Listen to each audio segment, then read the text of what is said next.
Yo ho ho! What's going on, boys? This is Grim Reaper bringing you the One Punch Man podcast. Today we're discussing chapter 167, the greatest chapter of One Punch Man. Now I know I've said that a multitude of times, including in Every this time. past in this past like 2-3 months. I know I've said that multiple times, but so this is the best chapter, bro. I don't know what you want me to tell you, but like we're out here like destroying moons one handed, like causing a celestial phenomenon that we can't even confirm, bro.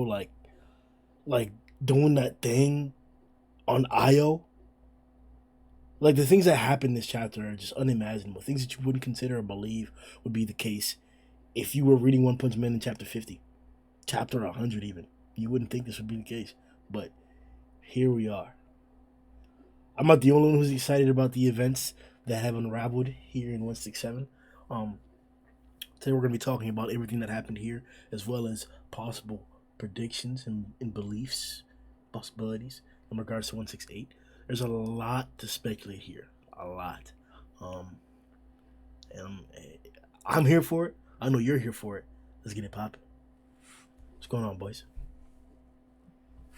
Yeah. Chilling. You know what I'm saying?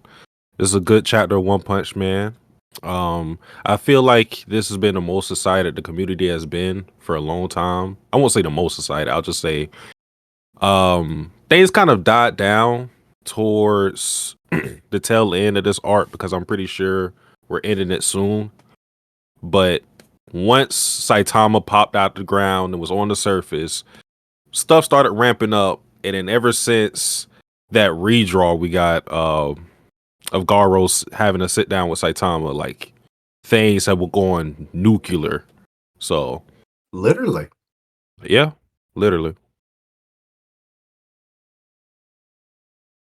I mean, what is this chapter? I mean, like, considering where we started, like, I mean, like Satsuki said, there was a redraw where they were going to sit at a table. Now we're on a moon of Jupiter. Like, there's portals. My boy Beast King and his sidekicks are back. Like, everyone's here. I mean, the colors. Like, I'm sorry, but how is this man doing all of this in 2 weeks? Like, I know there's like he's got assistants, and there's probably more than that, but like, how are we getting chapters like this every 2 weeks? It's insane. The man drinks nothing but G Fuel, apparently, because good lord, you're right. 2 weeks is not like, let's see, there's what? 51 pages, so he did a month's work in 2 weeks, and it's better than I'd say most monthly series. Murata's skill, it can never be really compared to very often to other people. I love it. But yeah, Saitama getting what, 3 named attacks in this one chapter? Good lord. Love it. Good chapter. Yeah, there was definitely a lot to point out like that. Like, bro, Murata is working, dog. Like, there's been a lot said about this fight so far. There's been a lot discussed. We're doing this podcast a lot earlier than usual, quite a few days earlier than usual, and whether you realize it or not, we do interact with the community, and we do hear the different opinions that people are talking about, whether it's in the comment section or whether it's on Discord, wherever you may be. People talk about One Punch Man, and they have different ideas of what's going on or what may be going on or implications of people's power levels. All kinds of stuff people discuss out in the open. Reddit as well, especially on Reddit. I don't think we're going to be forgetting this time period in One Punch Man. Like, I was around for like 93. I was around even before that, like around the 70s, mid 70s. I was around. not too involved with the community, but I was around. I was active, experiencing all the events as they were coming out in release. And the atmosphere was not the same as it is right now. Like right now, it seems monumental. It seems like what's happening in One Punch Man broaches not or approaches. No, I think it is broaches. Not just our series, but the entirety of anime and manga. Like in the entirety of current day release anime and manga, One Punch Man is taking a top 3 spot in regards to attention in the eyes of the people. To be doing this bi-weekly, bro? Like, I don't want to skip ahead, and I want to let other people talk about, their overall opinions about the chapter a little bit more before we hop into the actual analysis. But have y'all seen Jupiter, man? Like, like the panel where you have Saitama, like, and it's a whole sequence there where you see a shadow over Saitama's face. It just seems like the lighting's different when we first clearly get to see that they're actually on Jupiter, or excuse me, on Io, right underneath Jupiter and shit. Like, the lighting makes Saitama look so ominous, and it's just like, it's not even like a feeling of evil. It feels like it's like a feeling of vastness. Because I'm pretty sure this shading is because of how ginormous Jupiter is right behind you. To have like that constant background shit, like while you're fighting, it's. I think the only thing that like made me think of, or is giving me a similar feeling, even to the smallest degree, was in the Naruto fight. Whenever Sasuke had those multitude of planetary devastations containing the different tailed beasts just suspended in the air, and they were fighting underneath them. It was some shit like that, but this is like Jupiter's right above you, bro. What? Like, I'm just like, this is some scenery, bro. This is some scenery. Let me let y'all boys, like, gush over some of the art that you guys saw in this chapter as well.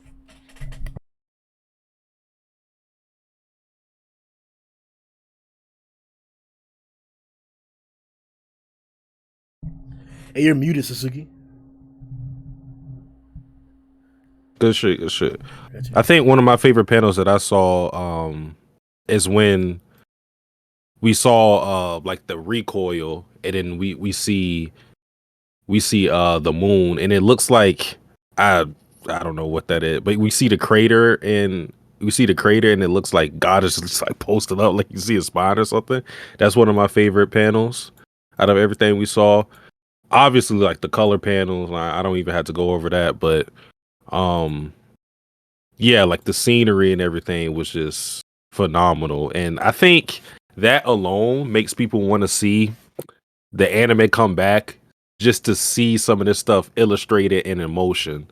I think nobody or it hasn't been a time in One Punch Man where people wanted the anime to come back more so than ever right now. All of that is true. Yeah, I mean, panel wise, I think, I don't know, because ignore the color panels, ignoring God's Spine, like, I think my favorite just might be Saitama kicking the portal.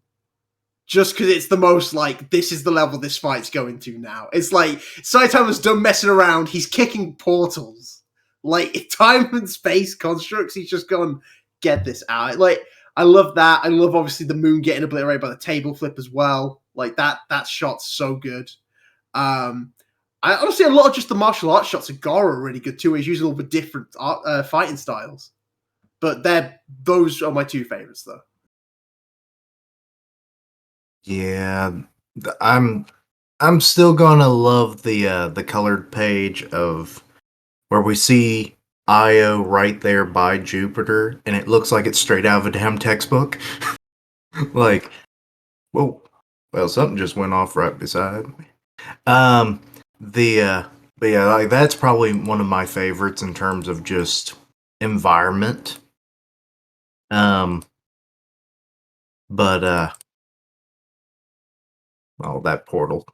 Oh god, that was just hilarious. Saitama would have done that. The whole thing where Saitama basically like replicates the whole like portal multi-punch thing, but he's doing it in his own way by using the debris to jump, from place to place. I like that, Garou is kind of learning from him, but there's also a little on the inverse as well. But, also there was one error with this chapter. It's when Saitama first starts getting his clothes shredded off and everything, and he has them for a second, and then he's naked again. I thought that was kind of weird. When was this? Let's see.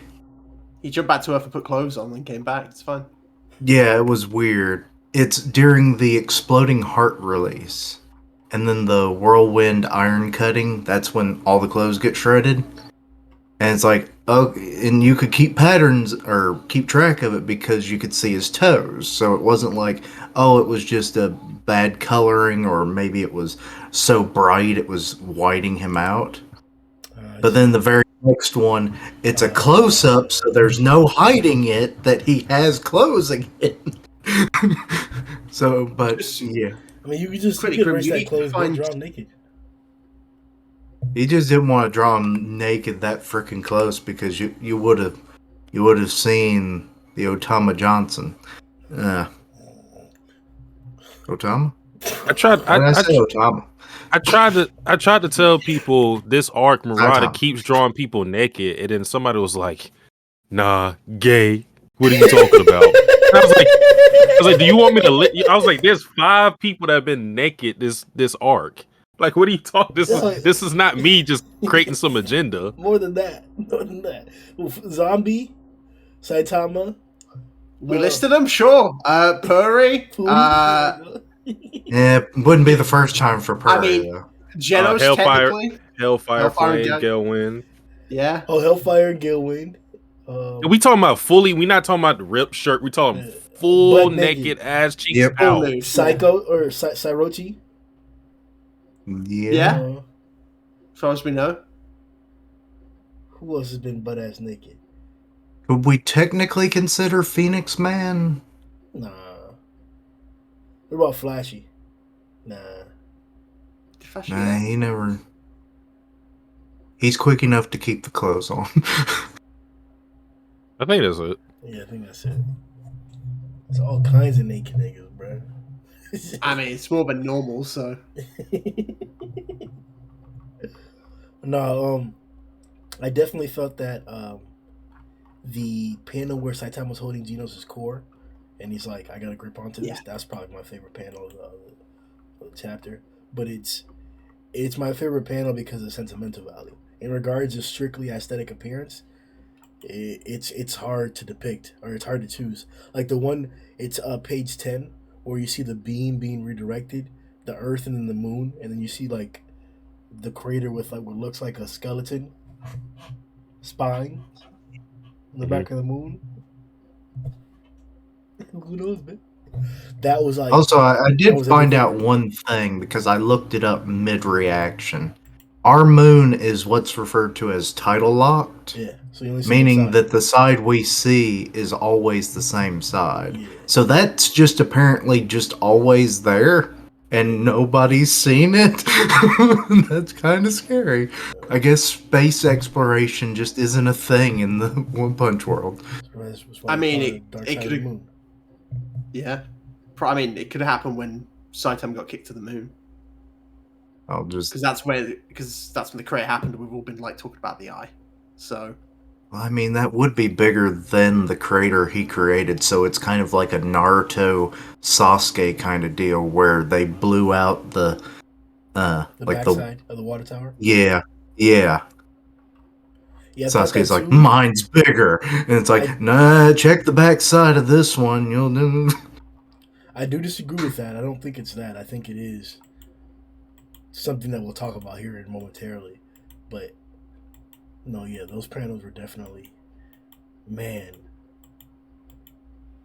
Like, this is the chapter. Like, this is it. Like, this is the one. Like, we've breached the threshold of like the Hulk isn't fighting like this on average level. Hulk isn't doing this. These are special variations You of the don't Hulk. read the And comics. listen, bro. Listen to what I'm saying. These are special variations of the Hulk that are doing feats that are similar to this. The average Hulk, the common Hulk, the MCU Hulk, the average comic Hulk isn't doing this. The average Superman isn't doing this. We're now in a realm to where, hey, now all those stereotypical matchups that we do all the time, that we see all the time, the death battles where they're only on the earth and shit, whatever the case is, Saitama not only would have clapped before, but now he's definitively clapping. You can disagree, man, but you ain't got no facts. Got 70 years worth of comics that would beg to differ, but okay. Bro, how many times they blew up Io? Do what? Oh, all right. No. You actually glitched out on me at the very end. I was like, what? I ain't glitched out on the people. Not on the people. But all right, so then let's get into the chapter then for real. So Blast. Last chapter, Blast made a big deal about this clash was gonna like destroy the Earth. He manages to get Saitama, Garou, and himself off of the Earth as the clash was happening, and gets them right above the atmosphere, pretty far away from the Earth, but like, still within the vicinity.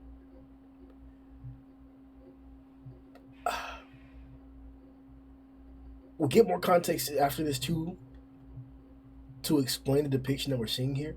Like, there's an explosion in the center, and then around it is Blast's field or his power or his energy or whatever, trying to contain it. Is like, what does this say about Blast to you? Like, I feel like the rest of this chapter overshadowed a bunch of crazy events, a bunch of like crazy scaling feats that just don't scale to the craziest degree that we saw as the pinnacle of this chapter. Like, the pinnacle of this chapter is obviously Saitama one-handed, basically busting a whole moon. Like, but there were other things that he did that were also amazing this chapter. Besides that, is this not crazy? How do you feel about Blast for being able to contain something like this? But he didn't. He needed help. I think, like, I'm not even talking about like the power scale of it. I think just like the heroin or like thinking about what the ramification would be of that attack landing on Earth says a lot about him as a hero, because I'm surprised Saitama didn't think, yo, bruh, like this this power in this punch could fuck up a lot. If this would have landed where they were, most of the Earth is being destroyed, or a lot of it is being destroyed, which would defeat a lot of the purpose of him trying to not kill Garou and everything. Because sure, you ain't kill Garou, but you gonna kill a lot of people if that lands. So I'm surprised he didn't think about that in that moment. But Blast is thinking of what it could do to the Earth, so he's immediately trying to transport them out of there, switch the location, and I think like that quick thinking says a lot about him as a hero and like his care for life in general.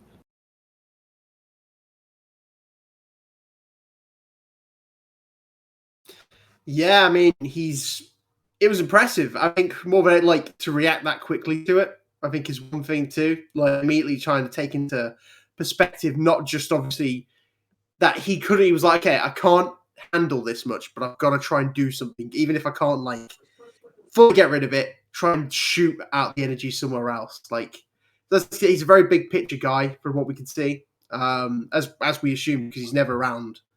For what we need to know. So that's still what we need to know about Blast.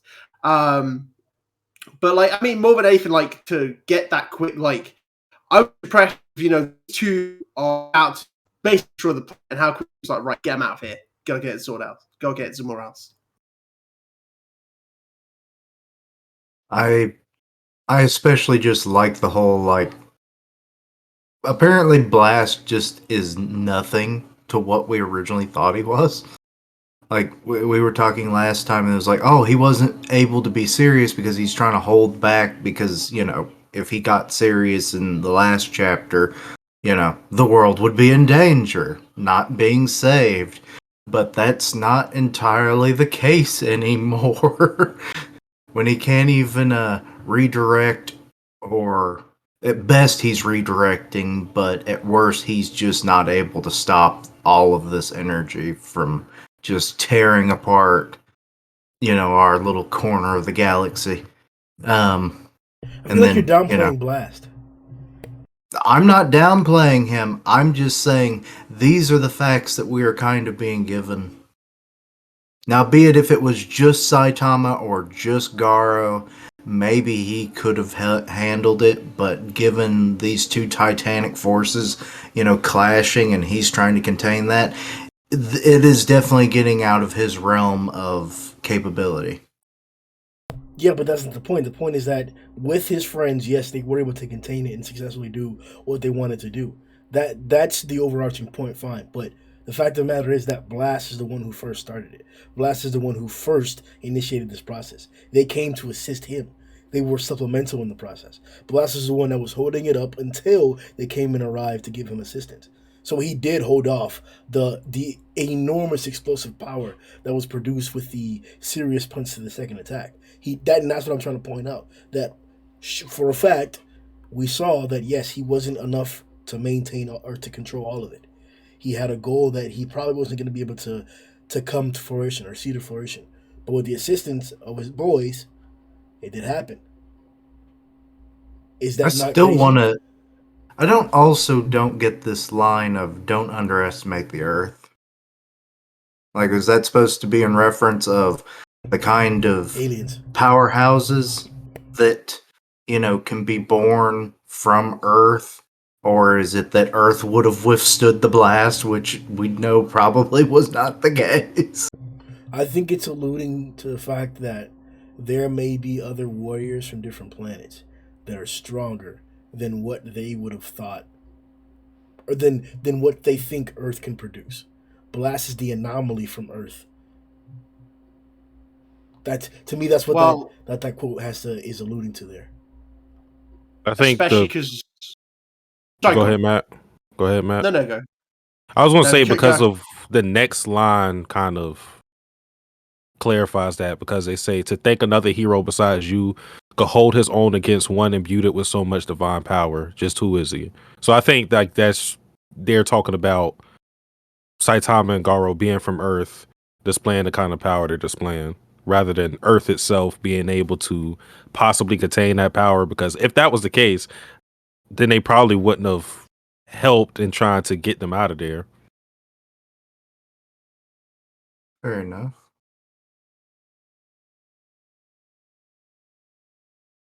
Matt.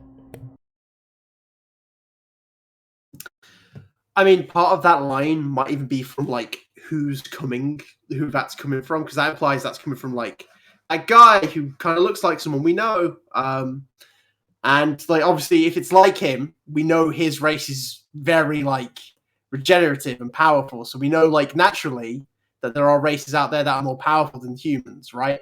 I mean, but we can't be surprised if like this guy who also looks like a lion and this woman who we assume some form of psychic, like they would just naturally look down on humans, because most humans are pretty standard. Like even in the C class here, even the Hero Association, like really the like 20, 30 heroes really who actually stand out amongst like the hundreds of thousands of humans. So I guess he's also just talking about like we underestimated Earth because there's a few out there who really stand out in comparison to other races.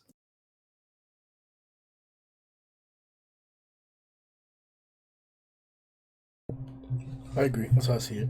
There are aliens and they're talking shit about Earth. Earth got some strong Always. motherfuckers, huh? Oh, okay, we see you. Kind of what's going on here, in my opinion. Um, so in my reaction, I called. Well, no, we're going too fast here. We're going too fast here. So page 8, we see like this whole shining light thing. So badass, bro. This is the result of Blast and the boys' influence on the explosive aftermath of Serious punch to the second. Squared. Like you guys, Not like, the second. what you mean? That's what it is. Serious punch to the second. There's a 2 there. Would the English say differently? Yeah, no, we say squared, mate. That's serious punch squared. That's how I read it. It's. I mean, it is also. It can also be said squared, but it's to the second. We're not arguing. We're saying the same thing. We know we know the numerical value. I'm not sure why this conversation is happening. We both know. Hey, that's a really big attack. Big strong. Yeah, it's very powerful. Best panel of the chapter? No. No. Nah. No. It didn't even get like a gave full answers that page weren't panel. this. You guys talked at the same time. What'd you say, Matt? I mean, we all gave answers that weren't this panel when you asked us our favorite panels. I mean, it's nice just to be like, oh my god, this is a very powerful attack, but there's other panels that mean more than just big punch go wow, you know? I mean, No, but the big greatest wow. panel is on page 9, that second panel. Oh my god, just that sound effect and boom. And that's it. That's page 10 for me.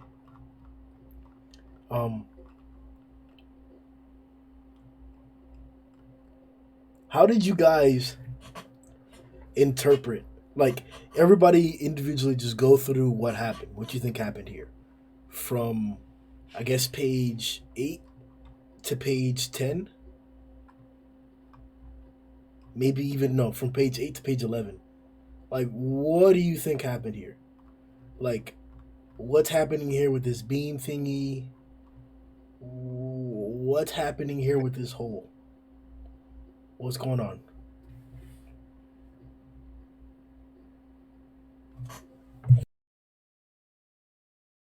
Two very different things. I'm not exactly sure if what happened is just one thing.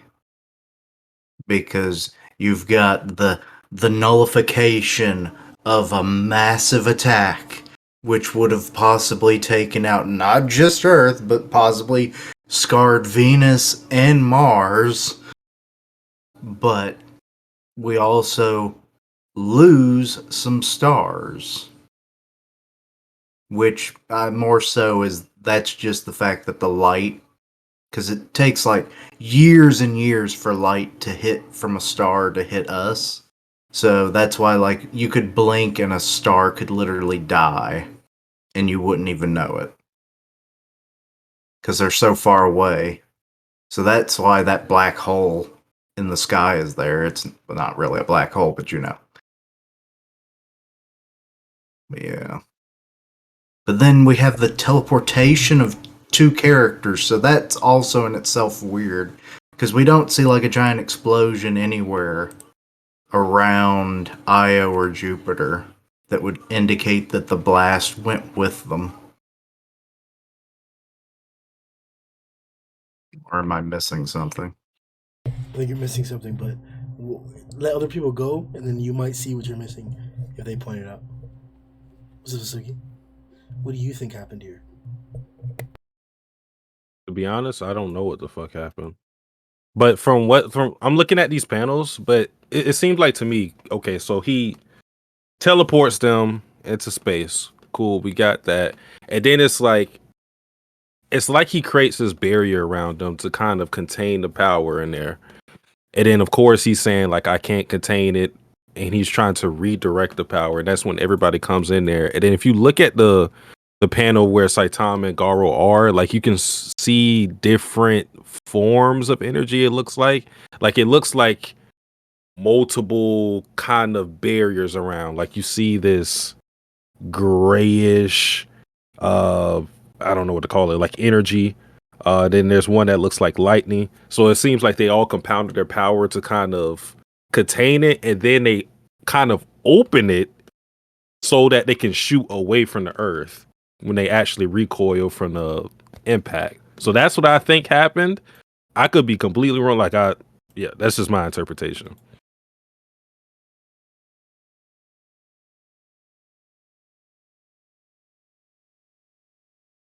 I agree with that. I'm just trying to see how Saitama and Garou got blasted off to Jupiter from that, though. That's the only bit I'm not sure on. Like, was that just like the after effect of like him going one way, they get blasted the other because it's just like action reaction? I think that's what that is. I think that the small beam on page 10, where we have the moon there, I think that's them being sent to Jupiter, and that the attack is being redirected in the other direction. And I think because so I do think it's a black hole on page. I mean, it's literally a black hole. So for yeah. sure, no, for sure. Well, I mean, literally, it's a hole that's black. So yeah. No, I'm saying like it is like the stereotypical black hole. Like I think the reason why we don't see the stars behind it is because the light's being bent and not being sucked around. Like it's a black hole. The light that's coming from there isn't escaping, so we can't see behind it. That's really what I think it is. I don't think it's a void. Like I said in my reaction, I think that's wrong. Like I jumped the gun. I don't think that like that attack, the force from that attack was enough to destroy trillions of galaxies, hundreds of millions of light years away. I don't think that's the case. So that's what my belief is. I think that that attack, the energy from that attack, and their technique to contain it resulted in the creation of a black hole, and they're gonna have to deal with that. That's gonna be a thing. Nah, because if there was a black hole that close to Earth, we'd already be fucked. The moon would have been pulled in. Like, the Earth would have slowly started drifting. It's like, yeah, and given that Blast probably is exhausted by now, it's like, would he be able to save us? Mate, what if that's how God gets defeated? Like the black hole, like the moon just tears him apart, and then God just dies like that, and that's the other God, and then we don't see any more of God. That it's like slowly, like waking up. It either came from the result of like Blast's power causing this, like he purposely did this, or the result of like all their power caused this to happen. I don't necessarily agree that the whole effects would be shown immediately because we haven't been back to Earth since we've seen this panel. Like a panel of this big black hole in the sky. That's the only time we see it, and then we go to like over to Io and Jupiter. So we don't know what's going on between the Earth and the Moon. Whatever the case is, this is crazy. Like there's a hole in the sky where there used to be scars. We need that to be addressed in 168, regardless of what our opinions and theories are, because it's honestly pointless. Like people are not going to agree. we're not going to agree. Like we need it addressed in 168 because this sequence wasn't the easiest to understand, as we're all pointing out here. Yeah, I know we don't agree because like I think it's literally a void where like just because it's a serious punch square, like it was squared and it was concentrated in one direction, like that's big damage, you know.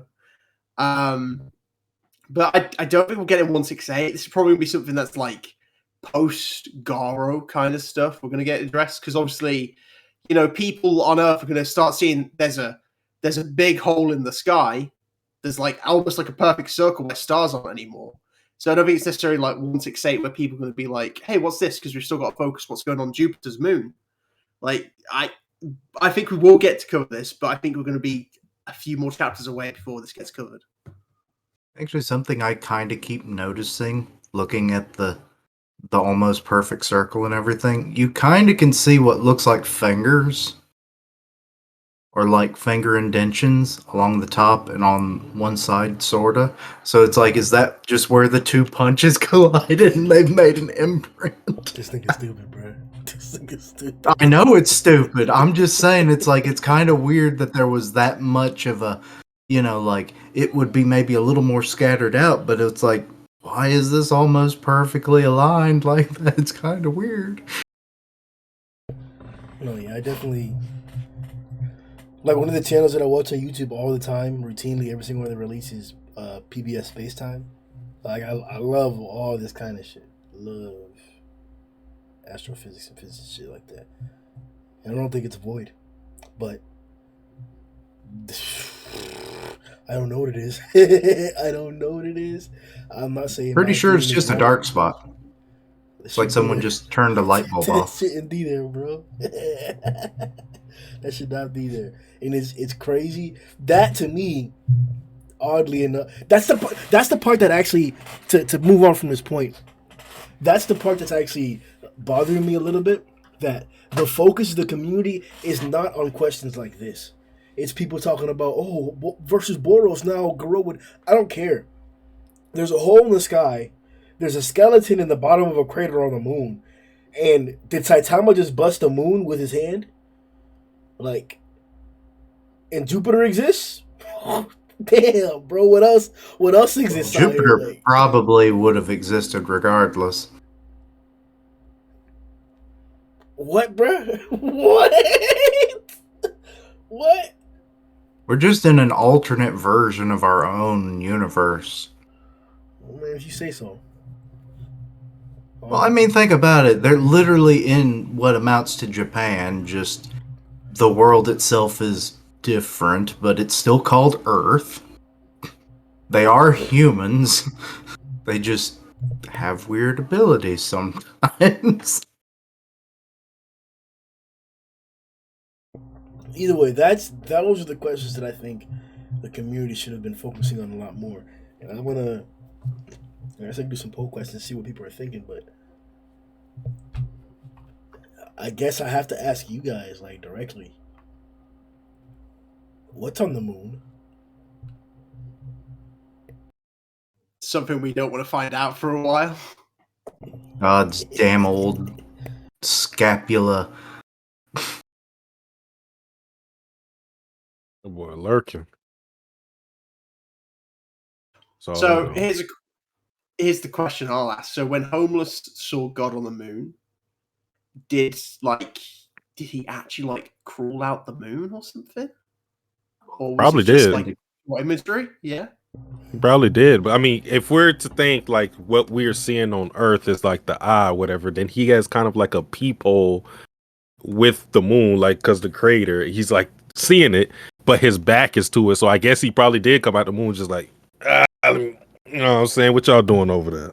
What's happening? It is really like clever that all those optics you just described are like the boy, that's his back, and as we pointed out earlier in the video in the podcast, the moon is tidally locked, and so if this moon is also tidally locked, then yeah, the part that Saitama jumped off of is always facing the Earth, and that coincidentally seems to be an eye to us in most of the events that we're seeing.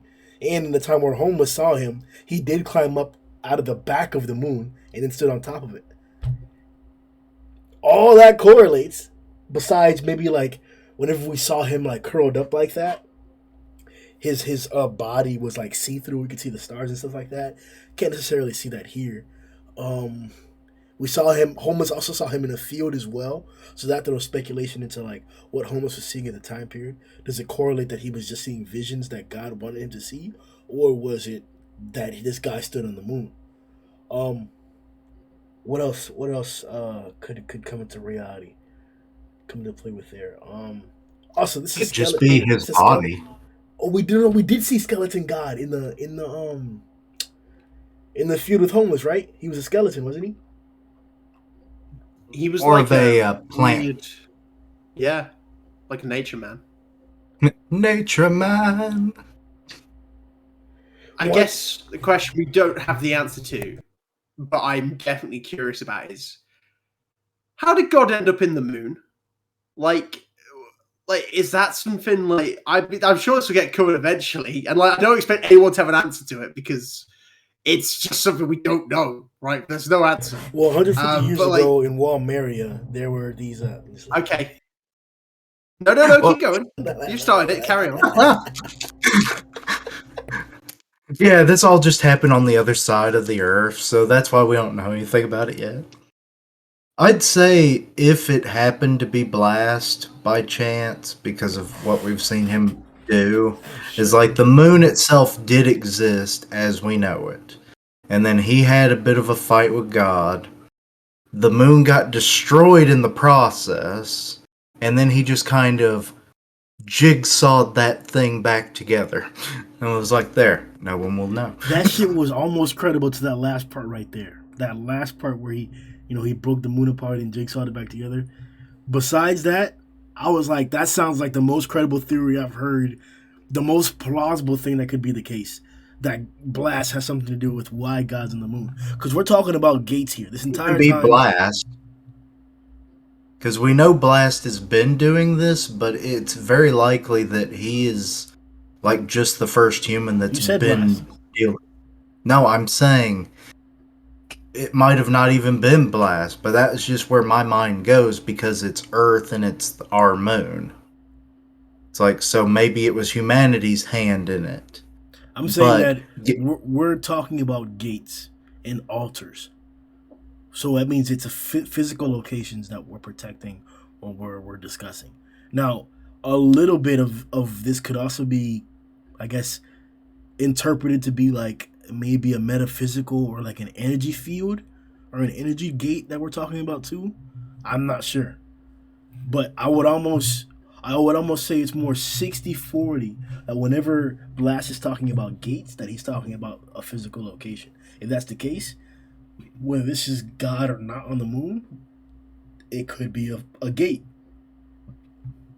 Maybe not the gate that Blast is talking about in regards to Earth, but this could be a gate. I don't know. Maybe it's that.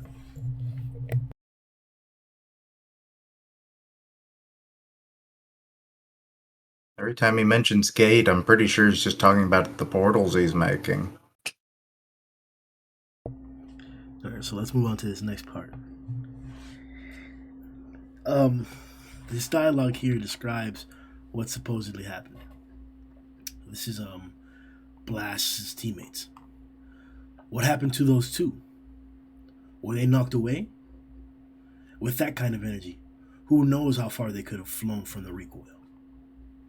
And then we get the panels on page 12 of somebody hitting and landing on the surface of something.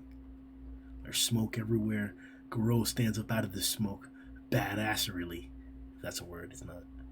And then we see Kate. Legs torn, pants torn, cape torn, just towering above Garou. And then Jupiter, just towering above him. Almost like a depiction, a representation of Saitama himself. Like, if these heroes, these characters, these entities were to represent planets, Saitama would be Jupiter. Yeah. It's definitely symbolic of like the depiction or the discrepancy of power between those two, like using Jupiter as an example of like it being the biggest planet and of course Garou doesn't have a planet or anything to represent himself, but Saitama being behind Jupiter is definitely symbolic of the vastness of his power. Yeah. I think it reminded me a lot of earlier on in the fight when Garou's like, how can he, I punched to destroy the mountain, how's he still standing? Like, this indomitable force from before. But I think what you're on about is very true, but I think in that one, because of how we look at it, like Garou's the moon on Jupiter, Saitama's Jupiter. That's their differences between them. But Grim, just a quick one. If Saitama's Jupiter, which of the heroes on which planet? It's going to get toxic. So if Saitama is Jupiter, yeah, which planet is which hero? Which character represents each planet? Listen, bro. Oh, God. Listen, bro. All right. King is Pluto because he doesn't want to exist. What thing in our solar system uses nuclear energy to run? The sun. What does the word atomic mean? You already know what it is. It don't work. Sunblade atomic, bitch. Sunblade that's not a planet. Bitch. Right. Okay, so Atomic's the sun. Yeah. Okay, that's a very strong start. Yeah. Okay. He's so far away. That's why he always shows up late. Son blade Very- atomic. You already know what it is. Yeah. Very aggressive. Okay. And then what was that one? The one that like lost planethood? It's probably flashy. That's the one. Pluto lost. That's flashy right there. That's King. No. That's flashy right Flashy is Mercury because it is named after the god of he's like the speed god essentially. there. Flashy's a moon Messenger. of one of the planets, bitch. Not even a planet. He's a moon of one of the planets, bitch. Matter of fact, what's that rock that's like bigger than Pluto, but it's not considered a moon or a planet itself? There's something with a name out there in that same region that's bigger than Pluto, and that's why Pluto lost planethood. Yeah. Is it that one asteroid that's like the size of Yeah. Texas? It's some big. No, I don't know about the size of Texas. Pluto's definitely bigger. No, because there is like an asteroid that's like somewhat en route to us.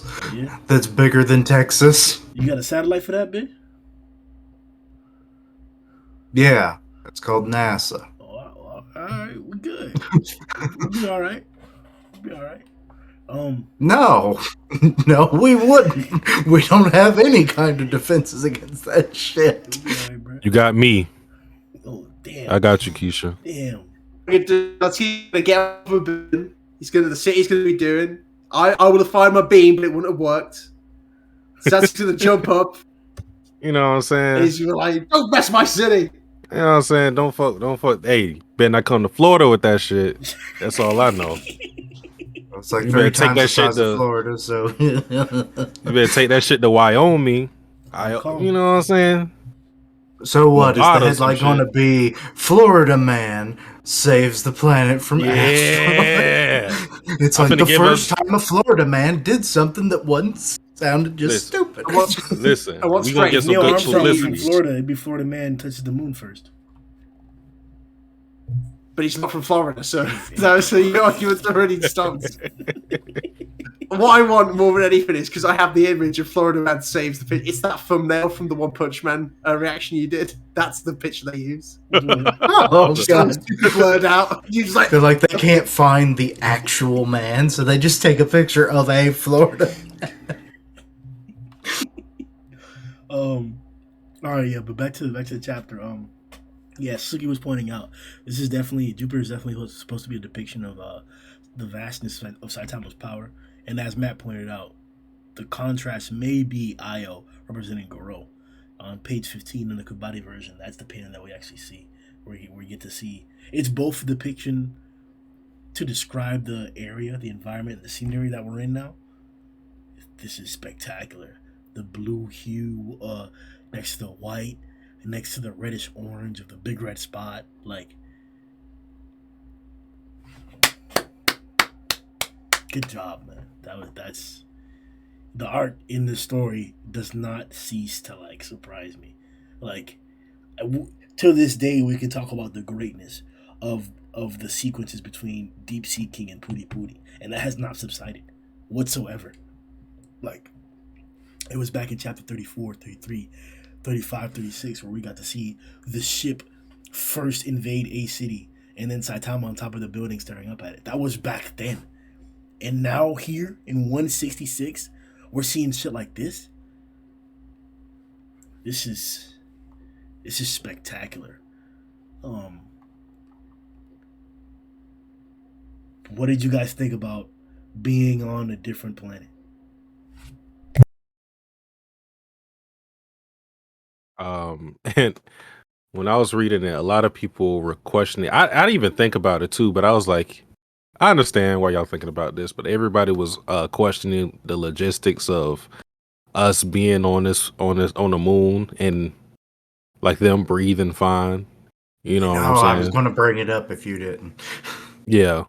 Like to me, I was just like, especially for a fan, like it makes sense to think about that, but it's for me reading a fantasy series, I'm just like, okay, like we are doing a lot of outrageous stuff. I'm not saying like that's not valid because it totally is. Because at the end of the day, they're still humans, and that is a problem they had to deal with. But I didn't even think about that. No, but yeah, you're but right. yeah, Bro. that if a punch causes a nuclear explosion, maybe breathing in space is not too far fetched. Well, no. But at the same time, like, but I get it, because it's all what are the rules of your world? We've established that they can pull off crazy feats with, seemingly like no magic involved. Like, there are people who are just literally training, hitting weights, and able to punch you to a whole different city. But at the same time, you still can die from lack of oxygen, or they still have human bodies. So that is the world that we're living in. So like that's why I say I understand why people were thinking about stuff like that, but I wasn't thinking about it too heavy.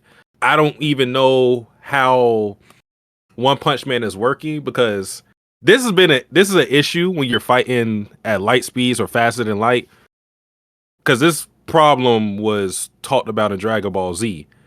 It's kind of like, how are you having these conversations with your opponent, but you're still fighting that fast? Like, Frieza and Goku, you're not stronger than me, Kakarot, or you're not stronger than me, Goku. Watch, I hit you with this death beam, Goku. I have to save the planet. I'm like, how are they having this conversation, but they still fighting at light speeds? Like, And this then is happening not in a even second? to mention the whole like, my death ball will destroy the planet in 5 minutes. 3 times that for every episode, where like 10 episodes later, that planet's still fucking there. Yeah, like, so are you saying like this Ridiculous. whole thing took place in that span of time? You know what I'm saying? But yeah, like, I feel if we go down that rabbit hole of thinking about the logic of things too much, it will take away your enjoyment of stuff. But yeah, I mean, I still think it's a fair criticism. Especially to your point, we've been to outer space before, and it was emphasized that he had to hold his nose. What's different about Io and the moon? Like, there's no atmosphere there, there's no oxygen there. Like, so I can He's definitely not see pissed that. off now. And that's If anything, he should be dead sooner now, because he's breathing sulfur dioxide. Nah, he's right. Like, extremely toxic. So I had my doubts about how pissed Saitama was in the previous chapter, but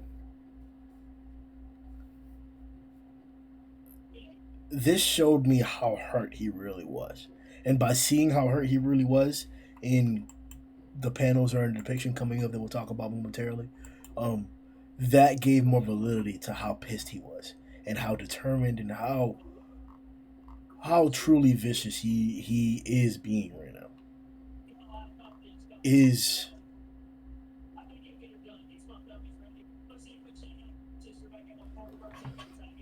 Does piss Saitama look different to you? Feel different to you? Like, is this like a natural progression? This doesn't feel forced or out of place? Like, how do you feel about an enraged Saitama as a character? Like, what does this say about him? I mean, it says like, beyond the comedic character, the gag character that he can be, I mean, he is a human. You, from what we believe or what he believes, like, you kill his friend or you severely incapacitate him, like, he's going to take that personally, and that's what he's been doing in this fight. Like, this is not just him getting rid of a monster or something like that. This is payback for Genos. And I think you can just see that, just how he's illustrated. Like, you're seeing a lot of him being shaded, silhouetted. He's not really having that derpy face he usually has during fights. Like, he's completely serious. His attack is killer move series, bro. Like, everything he's doing in this fight in terms of power, his demeanor, shows you that he's taking this fight with the utmost seriousness. I'd say this is a fairly straight progression for him. I mean, he hasn't really lost anyone that he considers that close of an ally and a friend yet. Genos was, in all rights, his disciple, though did Saitama really acknowledge it? We can debate that, but I really just think that's what has pushed him to this point. It's not that he wasn't capable of this at any point. It was just nothing ever got to him this, like the claws in that deep to where he had this visceral reaction. But he's also calmed down considerably from the last chapter. Like, there's a few moments where you can tell he's still pissed, but like, he's like, I gotta protect this core. So I would assume he's having thoughts of maybe Genos can be brought back to life. But then there's, all the shadowy faces, and it's like you could just assume that that's just because the natural shadows, and he's not really, truly angry. It's just the way that that's looking, but it still could have a bit of that, and like his dialogue of, oh well, at least I can let loose. So he's still got some anger in him. He wants to let off some steam. But yeah. I just checked. There's no moment where Saitama is drawn where he has like the oval eyes or anything like that. Like his eyes have, like throughout the whole chapter, they're really sharp. Like, cause Saitama will have that one face that we're used to. Ah, yes. And he never has that face throughout the whole chapter.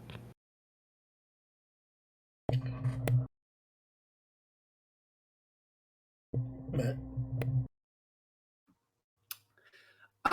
Well, I think Satsuki's right. One of my favorite things about Saitama has always been like how human he is. Like, it's even like how crazy powerful he is. He's always reacted with very, like, I guess, human realistic emotions. Like, I've always likes me. Like, there's been plenty of times in the past where, like, if there's a large amount of money, he's interested in it because that's just the natural human thing to do. And like, I think the fact is Saitama is different, and I think these guys have said it pretty well already. But like, the thing is, Saitama, I don't think he's any less pissed off because, like, it's like we've said about this panel, I better keep a tight grip on it. Saitama was lonely for a long time. He's felt alone. Genos is the closest thing he's got to someone he cares about or a friend, and Garou took that from him. And like that panel of him holding his heart is about trying to like keep a hold of the one thing that he actually wanted was to feel again, like to actually have some kind of emotion that he could actually rely on. I think they're very right. Like, he's very serious. Like, I mean, like, he cuts off Garou. Like, it's like when he was pissed off with Boros, it was like, shut up, blah, blah, blah, we don't. He's like, that could come after and beat the shit out of you. It's about, are we this fight? Like, are you satisfied yet? It's like, no. When am I going to be satisfied? Like, this, Saitama's just, he's done messing around. Like we said, like, he's apparently, he said himself, he's going all out now. Like, serious, I guess. I don't know. I really don't. Like, but just quickly, Grim, I love how you're sitting right now because occasionally you'll just fade out perfectly, and it just really, you're kind of ghosting. You let the guy just pieces out and then just bursts. Oh yeah, that meme. It's like, and then just disappears. I'll say Saitama can't, like, his mentality might be going all out, but he can't be, for the simple fact that he's protecting the core. He's not using two fists like that. That is a significant decrease in power when you're not able to use both of your fists. Like, he's switching the core around in the fight, but he's still thinking about something else. So if he was able to use both fists, it's a different Saitama. Because, I mean, he might be using his full strength right now, for all we know, if that's what he's saying. But obviously, like we say, like, he's only using one hand in this fight. So even if he's going full power, it's still just full power with one hand. It's not like he's fully going all out with everything else. I think the consecutive statement that Saitama says, he says, that can come after I beat the shit out of you. Bring it on. One hand is all I need for you. I think that contradicts the whole, like, full power shit. I think it's more a depiction of, like, yeah, man, I'm pissed. I don't really care what happens to you. I think that's really what's more of what's going on here. Not necessarily that he's using his full power. In particular, That's because true. Like, as you because pointed out, yeah, I mean, there's also just the like, what the fight? Why would the guy push on this level? But like, even like Garou says it, and like that just might be because he just sees Saitama as just like he goes, he's limitlessly strong at the end. You know, he's like, which makes sense because he broke his limiter. Like to Garou, Saitama has no limit in his strength, and I. What about you, Kishin? Do you think he's going all out? Yeah, I guess it is a fair point to say that he's not because of just the whole using one fist. And it's like, and he's saying one hand is all I need. So it's like, is that also like underlying meaning that he's like, hey, half power is apparently all I need to beat you? Like my anger is going to be driving that up even more. So even though I'm nerfing myself, I'm also buffed in that regard as well. So there's but definitely a yeah. consistent dynamic there of those statements all coming into play. He definitely said he's going to be cutting loose, and that has to play directly more so into the whole Tadio thing. That's how I see it. And then the rest of the context is the reality of how much effort he's putting into it. Whatever the case is, we'll see more of it along the fight, and just how every single versus match is ever throughout the entirety of time. It'll be subjective, and people will claim whatever they want to claim. Don't care. Um, the next panel though. Well, no, let's go back to this. This is the most important part of the chapter. I quote, I may have finally gotten what I wished for, but I'm not the slightest bit excited.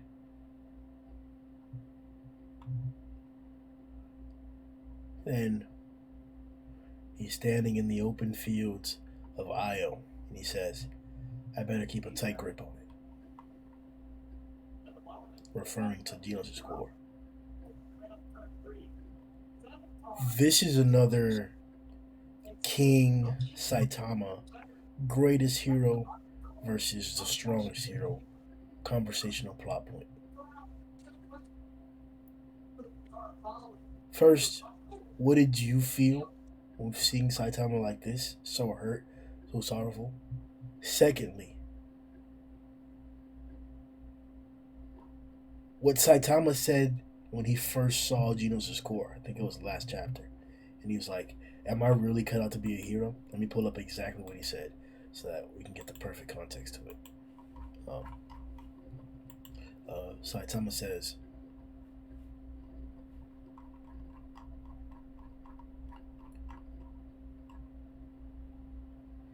do I really have a hero's intuition? As he looks at the core in his hand and all the different heroes that are dying from radiation poisoning.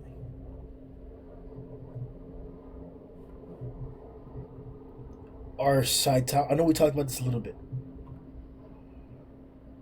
What's going through your head right now? Like, is there some type of validity to what he's talking about? The fact that he's not getting to these fights on time? Like, there is more to the phrase, does he have a hero's intuition? There's more to that.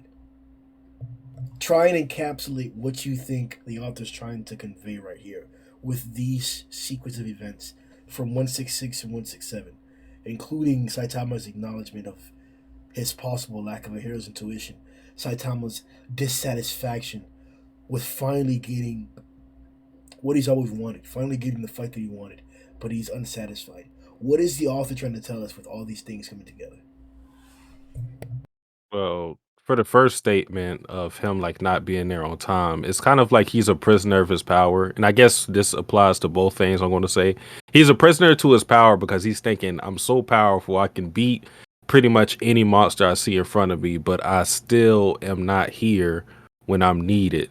And because it's because he has so much power that he feels so much responsibility when he's not there to stop situations and what happened with Genos.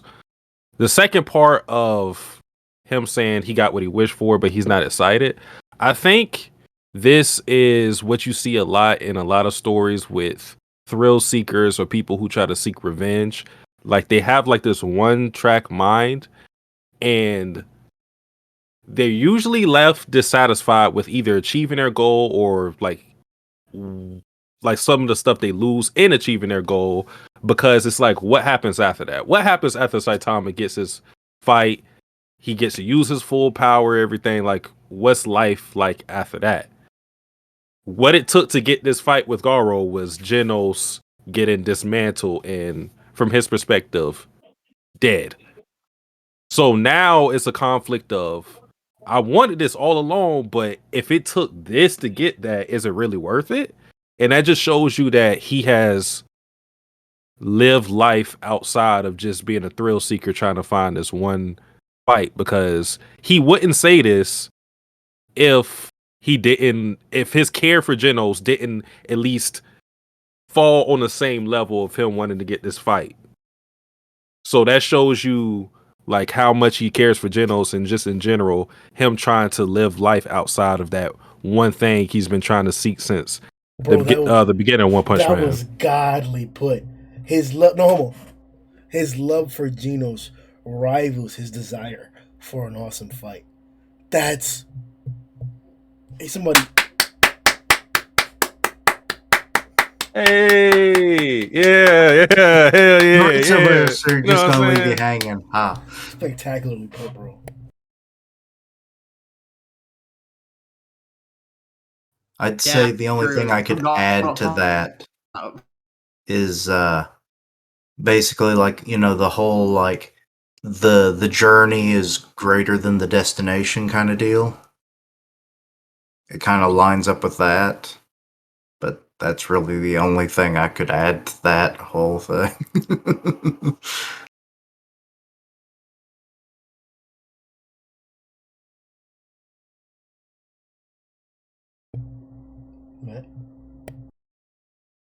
No, I said, man, I'm not putting that up. No, that was just well put. Like, yeah, I agree with what he said. I think it's like, it's about his emotions, isn't it? Like, he thought like he'd feel something only by seeking out a great fight, but he's getting to know people. You know, he's got Genos, he's got King, he's got like his little gang, the new Fubuki group. Like, he's interacting with people and getting his emotion back in a different way.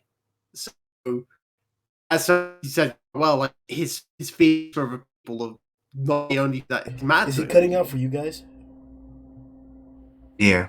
Yeah, Matt's been cutting out for a little bit. I thought it was just me because my internet has been really bad. Yeah, me too. Matt, can you leave and come back real fast? Or I can just leave, that's fine. No. Come back!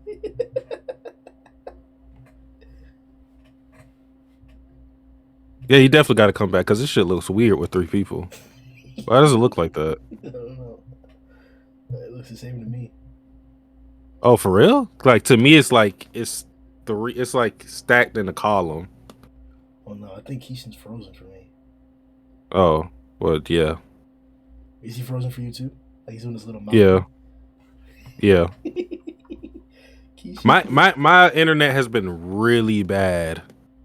So, like, I tried to stream talking about Yu-Gi-Oh! And like I was dropping frames. So my shit has been really bad. Hey, well, Keishan fixes this thing.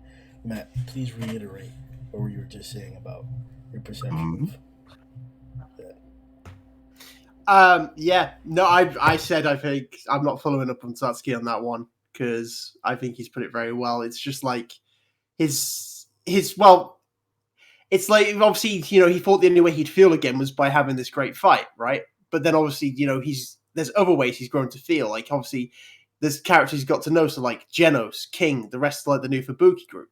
So it's just the way like he's learned that he doesn't have to necessarily like feel again through just fighting. There's other ways he could do it. It's like what King was saying to him. You know, there's other ways to challenge yourself apart from combat. You know, like the dance class was the one he always said. And like Satsuki said, it's just it's the case of just saying you know, he's now got a fight, but it's not necessarily what he wanted. You know, he's kind of getting to that stage. He's like, I still don't feel satisfied.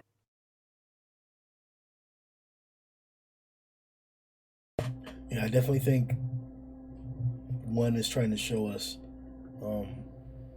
It's an aspect of like kind of what Keisha pointed out, the hero's journey, in my opinion. Maybe not that exactly. Even it's not the hero's journey. It was literally just the journey is greater than the destination. Well, no, that's not. The hero's journey is a completely different thing. I meant in regards to in Vagabond. It's described as the greatest under the sun, where the main character Musashi Miyamoto is encountering these great dilemmas, mostly moral ones, where he then begins to question, what does it really mean to be the greatest under the sun? And then he meets sword saints who have reached these pinnacles, and they tell you exactly what it means. Nothing. So, I've always felt that that's what this was leading to. To be honest, when I read it, I thought about it, but it didn't click as hard as when other people were talking about, oh, hey, this is what Saitama's been, looking for this entire time period. I lost sight of that. This story, for a while, hasn't been about, to me, Saitama looking for that great fight. It's been about, as King put it, Saitama proving that he's the best hero. And along the way, he may get that great fight that he wants to, but to me, this is just a moment or another step in proving that Saitama is not the best hero. This is the second big thing. Like, yes, you don't have the proper intuition. Like, I don't want to say it because it's controversial, but Moomin Rider's better. Moomin Rider has better hero's intuition than Saitama does. That has to be why he's around in so many of these disasters compared to when Saitama is. Like, I also think Saitama's goal of wanting to fight someone this powerful to where he can use his full strength is a contradiction of his heroism, because to want that means that you want a threat to your same capabilities or your same level, which I think a true hero would just not want those threats to exist, to for it to even threaten. Like Darkshine did. That sound like Darshan, huh? Like wait, what's the correlation? No. This is not about being scary. This is not about being scary or anything like that. It's just that a true hero just wants peace. Saitama wants to smoke. He wants to smoke. For him to achieve what he wants, someone has to be to that level. And you can make an argument, oh well, maybe they just want to fight him, maybe they have like good intentions, but it's more often than not, if someone has that power, they're going to be corrupted by it in some way, shape, or form, and it's going to be more than you who gets affected by how powerful they are. So you're saying the same underlying characteristic that makes Goku unique, for example, case in point, giving Cell a sensu beam, is innately in Saitama. He's seeking the fight. This is also the same thing that was pointed out coincidentally for Ichigo. I remember this specifically. Okyoda told, it was Grimjaw. Grimjaw told Ichigo, hey, you could have just taken the girl and ran out of here, but you stayed to fight. You're not really here to save her. You're really here to get a good fight. That seems to be a common trait amongst strong, great protagonists in these animes and manga. And if that's the point that you're hinting at, then I think I can agree with that.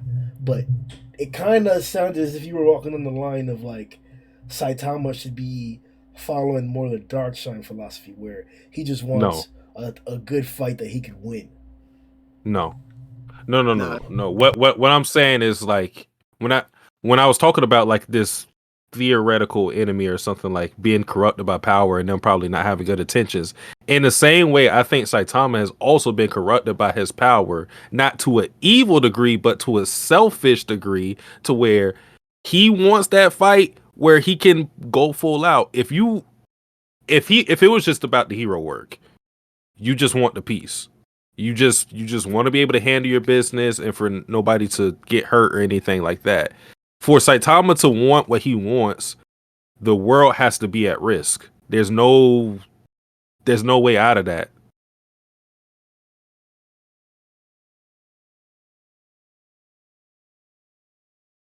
So then this is that goes along with what we're talking about. That means that this goal is wrong and selfish. Like, no wonder he feels dissatisfied. It's not just because of what potentially it took to get him this fight that he wanted to, even though that correlates exactly with what you're saying. But nigga, you shouldn't be wanting this. Good. It's not necessarily selfish for someone to want to like be able to fully test themselves and like be able to use their abilities to the best they can. It's just for Saitama, like, we know that if when that threat comes, all of humanity's in danger. For Saitama to go all out, like, hell, it could, all the galaxy could be in danger if that's what it takes for Saitama to fully go all out. So it's not necessarily selfish. It's just something that we don't want to happen because of like the ramifications of what it would take to make that happen. And then it's also a question like, how far would he go to that? I don't think Saitama is like Goku, because I know the English dub makes Goku look a lot more heroic than he is, but Goku is a selfish ass boy. Like, I'm not going. Yo, He's always been. Goku will legit let you power up, not knowing what the fuck you could bring, just so he can have that fight. I don't know if Saitama's to that level. Like, I don't know if Saitama would purposely let someone power up for the pure like adrenaline rush he could get from a fight. I don't know if he's that level, but it's kind of just like, if it happens, it happens for Saitama. Like, if he's able to find that, he's gonna find it. But I don't think he would try to manufacture or like stay complacent and a villain getting to that level just so he can fight someone like that. No, it's not that, because whenever he's using his power up against all these enemies, from whether it's Deep Sea King to like whatchamacallit, even Natural Ocean, like, he's throwing these attacks to beat these people. It's not like he's sitting there playing around with them. And the people who manage to survive these attacks, that's the difference. That, like, he's not going in with the intention of keeping these people alive or extending the fight to try and make it into that fight that he's looking for. He's just going out there and doing his hero work. And if they happen to survive, if they happen to compete, and he'll get excited from it, or he'll become more intrigued as the fight goes along. But either way, this still comes full circle to what the point of what Saitama's journey is supposed to be. Because if you're saying that his goal shouldn't be something that we want to achieve in general, and I can agree with that, and now that he's actually achieved it regardless of what we want, he's unsatisfied. What does that say about what they're trying to tell us? Was this a bad goal? Is he in the wrong direction still? Is he taking the wrong path? Like, I guess we'll have to see. My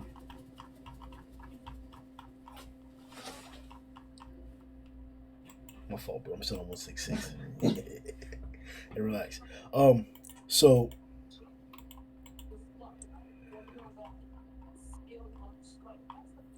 Garou employs a combo that I feel is the best combo we've seen in the series. Talking junk, or after Saitama, like, hold on, I skipped ahead a little. Let me go part by part. Hey, yo, relax, bro. Relax. I know, bro. I know I'm skipping my fault, bro. Relax. Saitama grabs or kicks one of Garou's portals. What? Yes. How did you feel when this happened? What was going through your head? I literally was just like, it was like, I looked at it, I said, okay. I said, okay, he can do that. All right. Like that was my reaction. Like I was kind of speechless.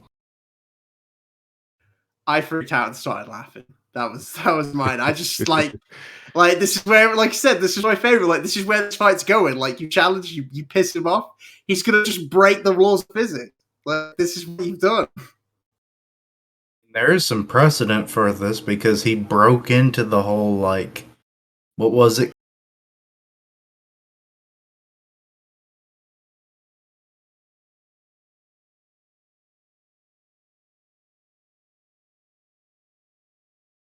Yeah, I noticed that. First, I thought it was Matt because the way that the cameras jumble around on my screen. You back with this? Wait, Grim, you good? The recording still good? Yeah, we're good. We lost connection there for a second. My fault. Okay, we're good. Continue. What's the last thing you remember? No, you talking about the portals. But yeah, like, so there's precedent for this, and I mean, it was just a great moment of like, it's like, lol, and he shoots the portal over there, and then Saitama just fucking kicks it. Love it. That whiteout face of I've gotten so used to his new face that I forget that it's basically just like a mask of like nothing and stars.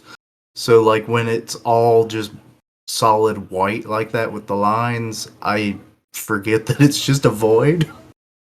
Did you guys notice that whenever Saitama blitzed him and punched him, like the stars in his face are like they're also turning or like flying in that direction where he got punched? So yeah, loving it. They're like shooting stars. What did Garou intend to do? Was he running from the smoke in that? Because he's just saying like later, like that's, you know what I'm saying? What did you? Are you trying to pretend, bro? Are you trying to like save Garou's integrity because he ran from Caped? He ran from Caped, man. That's what happened. He was trying. No, that's what I'm saying. I'm saying that's what I'm saying. What did he intend? Did he just try to get him out the paint? He tried not to fight him at all? That's what just happened, yeah. Yep. Pussy. Hey, listen, bro. We talked about this a few chapters ago. Hand out Garou. You can't tell me this is not another characteristic we hand out Garou. I want a cut from like you talking about Garou 6 months ago to right now because you weren't call him a pussy then. It is a very weird, heel turn for him. Like, because he's kind of the person that's been wanting like a big fight as well. And now he's finally getting it. And he's like, lol, just get rid of your ass. Yeah. Unless that was more of a setup for like what we kind of see later on, where he was just going to maybe put him in like a weird, like say the portal would appear somewhere above them, and then Saitama drops, and then, that gave Garou just enough time to set up a bunch of portals, and then he just starts jumping through them and all that kind of shit like what we see, but I don't really know. It's a very odd thing. To be fair to Garou, when he gets there, he's not like, let's keep fighting. He's like, we're on Jupiter. Stop the fight. Let's figure out a way back. We need to go home, and then we can carry on fighting. Like, he's not exactly like trying to be like, he's like, yeah, bring it, Saitama. Like, I think we're on, bro. That phrasing right there. Why does he want to go back to Earth? Because he wants to be humanity's greatest monster, Earth's greatest monster. He's like, I can't be Jupiter's greatest monster. God damn it, there's nobody here. Greatest monster. I honestly felt like God was involved in this dialogue right there. Nothing different or special, just the intentions again. Because we talked about, and it was whether you want to believe it or not, whether you remember or not, rewatch the podcast. A lot of what we talk about here happens and is the case. We are making correct analysis for a lot of what's going on here in the storyline. We were the ones that were putting doubt on whether Garou was possessed or not, whether it was his real intentions to be sitting there trying to kill all humanity. It was pointed out that no, those are not your real intentions. You're being influenced. Could this be an instance of that? Why do you want to go back to Earth, bitch? For what? For what? That's actually a good question I never thought of until now. I'll say he doesn't. We said it. I don't think he wants to live on Jupiter's moon. I think he wants to go back to Earth. I think it's not like I think it's just genuine. I think, like to be fair, if I was Garou, I'd be on this little moon. Could be on the Earth. I mean, but like, I'm a out, you know. I'm not exactly sure how it works. There's a panel sequence here where Garou got confused or discombobulated, and when he opened up a portal, he ended up on the surface of something. I guess he was on the surface of Io. I guess is how they were interpreting it, but it almost indicated that he has the ability to pinpoint where his portals are going to open up. If that's the case, my question would be, what's stopping him from opening a portal that goes to Earth? Him asking that question for sure. Go ahead. I was gonna say, probably the only thing I'd say is the distance. Like, he's always done like a lot of short range portals. Like, I mean, that's light years away. So not impossible, of course not, because like everything we've seen Garou do, I wouldn't be surprised. But I think he's probably questioning is because like that's a long way away. I don't know if I can make a portal all the way back to Earth. It also makes me think, how are they going to get back to Earth when it's all said and done? Because if Blast can't get here and they don't even know where they are, if Garou can't do it, is Saitama supposed to then grab Garou after he, possibly Eats the shit out of him? just hop to Earth? Like, what's gonna happen here? Out of everything that's happening here, the last thing I'm worried about is Saitama getting back to Earth. I have no doubt this nigga's coming back to Earth. And I know exactly how, because he did it before. 100%. Well, that was a little bit of a shorter trip. No, I fully agree. He's just gonna. I would be surprised if he just jumps back. Yes, like with our fastest spaceships, it would take us like months and months to just get to Mars. Mm-hmm. So, but the reason I say that, would that not be like one of the biggest feats that we see in the series? Oh yeah, if he's able to just go there like in seconds or minute, I don't know. Like, that would be just crazy. love to watch him, like a whole chapter of just his little jump. I say little. It's like him just headbutting everything that comes his way. He like clips Mars on the way. He starts to redirect, and it's like, fuck, what? Damn it, I lost my bearings. Where the fuck am I? I can definitely see another hero landing panel to where like Saitama jumps from Io or Jupiter, or however they want to position it, Jupiter's ring or whatever. Like when he jumps and then we get the hero landing. Really have a ring. I'm You're pretty thinking of Saturn. Guys, what if he jumps back? Just quickly, what if when he jumps back, he lands on the continent that got risen and sinks it back down again?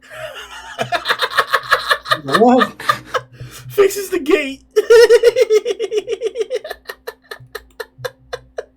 That'd be badass. There goes the moon sword. Okay, bye. Oh, where he just blows up the moon on re-entry.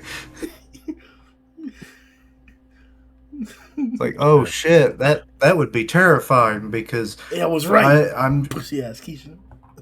Keep going, my bad. No, that would be terrifying in terms of, I don't know if any of you guys watched TFSA, like Dragon Ball Z Abridged and everything, where they talking about when Piccolo blew up the moon, and it was like, there's a news report in the background of one of the episodes, and it's like, tidal waves are destroying coastal cities, and all this other shit. So it's like, yeah, a lot of crap would happen if the moon got destroyed. I could see a giant hole. I just like how in Dragon Ball, like, that was just a big gag. Like, it's just like, well, not really a gag, because it happened fucking twice. Yeah, that's what it's just like casually, like, oh my god, bro, you better turn into an 8. Fuck. Like, nobody even thinks about the ramifications. Yeah, It happened in Dragon Ball and then Dragon Ball Z. First Roshi did it during the freaking premier event of the world where everyone watched him fucking do it. And then Piccolo does it later on. He's like, Gohan's going to turn into a monkey. I don't want that to happen. So he blows the moon? Bro. Yes. Exactly. He's like, I've got a year to train this kid. I am not dealing with fucking giant child monkey right now. I'm training him to fight other adult giant monkeys. Maybe It's I so should have let funny. him do that. It's so funny too because he could have just cut off his tail. Eventually he does. He just kind of pops it off. Yeah, but then he's And like, that's after the moon. Jeez. One of my favorite like one-off puns in Dragon Ball is the wolf man who comes after Roshi because like you broke the moon, I'm stuck with the wolf now. Oh. Stupid, bro. and then it's funny too because they sent like this I think his name was like Carrot or Rat. It was some simple name. Like Goku It's a uses monster his power carrot. pole. Monster Carrot. Yeah. Goku uses his power pole just to send his ass to the moon because he was kind of OP as fuck. He was. All he has to do, he just turns your ass into a carrot. Yeah, he And just he sends can his ass eat to the you, moon. and then you're dead. And there's Yeah. like, unless he turns you back, or if maybe he dies, I forget if that was a condition, but it was like basically just, hey, I turned you into a carrot. I don't even think he had to touch you. It's like, boom, you're done with your dinner. Shout out to Dragon Ball, man. And then he's up on the moon up until I guess the point when it got destroyed the first time, and he's just making mochi. R.I.P. Some of those characters, man, they were weird. All right. So Jupiter does have rings, so they can jump off them to make it back. But nobody's really worried about the Satsuki. He's worried about the Satsuki. He's getting back regardless, man. Let's talk about this combo that Garou pulls out after Saitama sends him off planet. So Saitama like blitzes or deals the portals and hits him with a straight just bam! Smacks Garou off planet. He uses the portal to get back. Then he gets smacked back down again. And then, after talking about or having Saitama talk shit about his tricks and telling him to use his fists, Garou comes out with the flurry of all the techniques that he's learned, the epitome of them. What I saw, and I'm not sure if everybody saw the same, so I'll say it and I'll hear what you guys have to say about it. It looks like he started off by using blast power in conjunction with Rover's run, or excuse me, the Watsog run. Then he used the Bang Bomb Roaring Aura Sky Ripping combo. It got punched through in that same instance, which is fucking badass. That as he's punching and he's getting punched through, then he like brings his arms back to use a water stream to deflect the punch that just broke through him. Badassery. Deflects that, then attacks with the exploding heart release to send Saitama flying. Then hits him with a whirlwind as he's flying away, and then blitzes him and hits him with a nuclear fission gravity knuckle combo. All the entire sequence blows up on Io with a nuclear explosion and then encompasses what seems to be the entirety of the moon. Best offensive sequence from Garou? Yes. Please answer and elaborate. It's like a full culmination of everything he's learned and we've seen him use, all in a speed blitz combination that I don't know if it'll be matched for a good little while.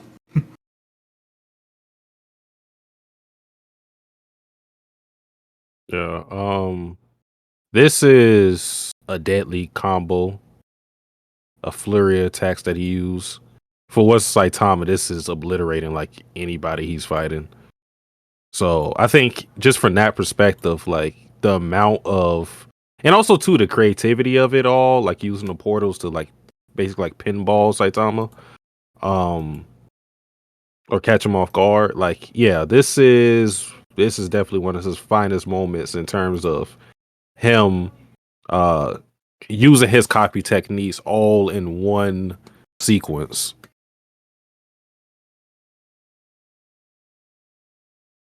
Yeah, no, for Dad, it's crazy. I guess the only question I have is, what's the next main villain going to be like? Because if Garou's doing stuff like this, like, who after Garou, what are they going to do all? Because this is crazy power right now, you know? starting to wonder if Garou is a template. Where, like with Boros, he was basically, he only had like the one major transformation. But Garou has had multiple in his evolution to this point. So I'm thinking he's the new template for what we're expecting main big bads of arcs to be like. They'll start off in one point and then be in somewhere completely different by the end of the arc. I think this is a fun speculative point to address because there's a lot of different angles that you can go with. I didn't necessarily consider like Kishin's or agree with Kishin's attempt or idea of like there being a template of a villain. But that is stereotypical in anime and manga, and in great anime and manga too. You see the guys have set capabilities and they range in those set capabilities or set skills. Whether it's you have swordsmen with different styles of swordsmen, or you got pirates with different devil fruits. It does, you do see that commonly and often. But I love the variety that we've had in One Punch Man. The fact that we're not always in a big arc, and that the final villain or the climactic end to a dilemma can be just as great, if not better, than multi-chapter sequences. I don't know if I can give a good example, but like, I don't know, the Rover versus Garou fight. That was one chapter, and it was as good as the Deep Sea King scenario. The Deep Sea King scenario took multiple chapters, and that's iconic to this day, at least in my personal opinion, one of the better sequences of One Punch Man. It's a sequence that I would show a viewer or a new person who was getting into One Punch Man. I would show them the Deep Sea sequence. That was series drawing, man. Like you could get Obama into One Punch Man if you show him the Deep Sea sequence, man. Like that's how attractive it is, man. Like old politicians, you can get it all up in one punch just by showing them that. Like that's how that is. And I mean, that's what Henry Kissinger is doing right now. He wasn't invited to the White House like every other president during his time. So okay, Biden's let's like, avoid nah. saying So maybe he's reading One politicians. Punch Man right now. Let's avoid mentioning official politicians that are not presidents. I ain't trying to get whatchamacallit. No. That would be hilarious if he's like, well, if I can't go to the White House, I'll just read this Japanese manga. But yeah, like I don't necessarily think we have to come back to this scale.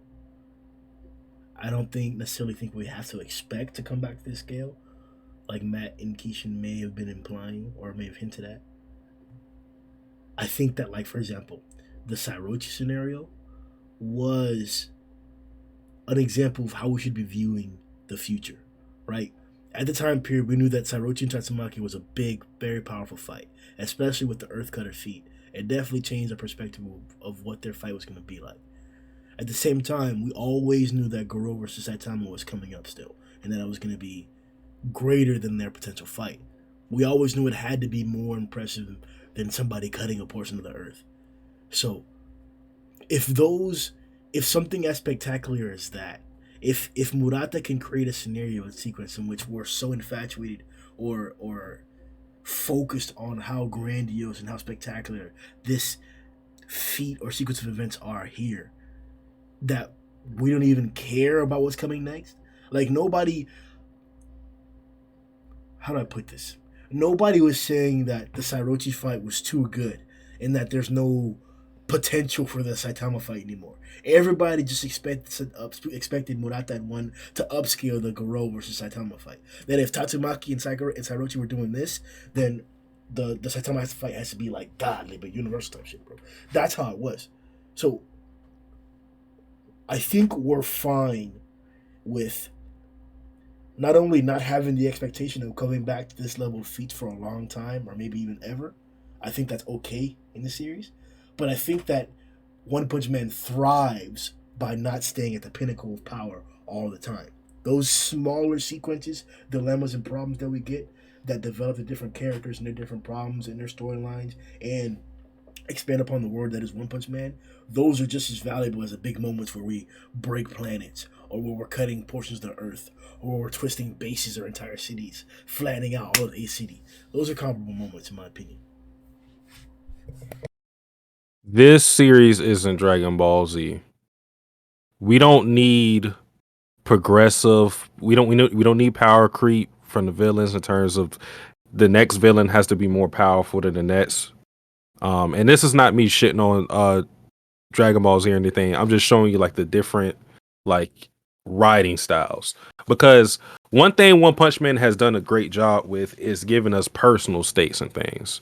So the world doesn't have to be threatened for us to be invested in a particular fight because we can be personally invested in these characters. We're personally invested. Well, hold on, let me. I may not be personally invested in Darkshine, but he has a storyline now of wanting to like overcome his issue of fighting someone who is stronger than himself.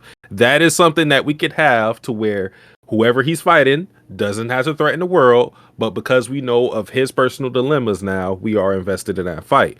And you can say that with a multitude of different people. We have Genos who is still trying to do what he's trying to do. Uh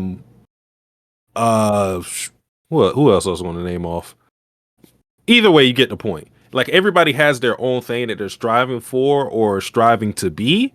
And because of that alone, their fights, while they may not scale to threatening the entire world, we're still invested in and it can still be exciting.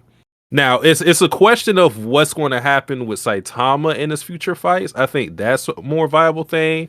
But as far as the whole series, given that we've been focusing on a multitude of characters in this arc alone, they're like we don't need a Garou type of person going forward for things to get exciting in this manga.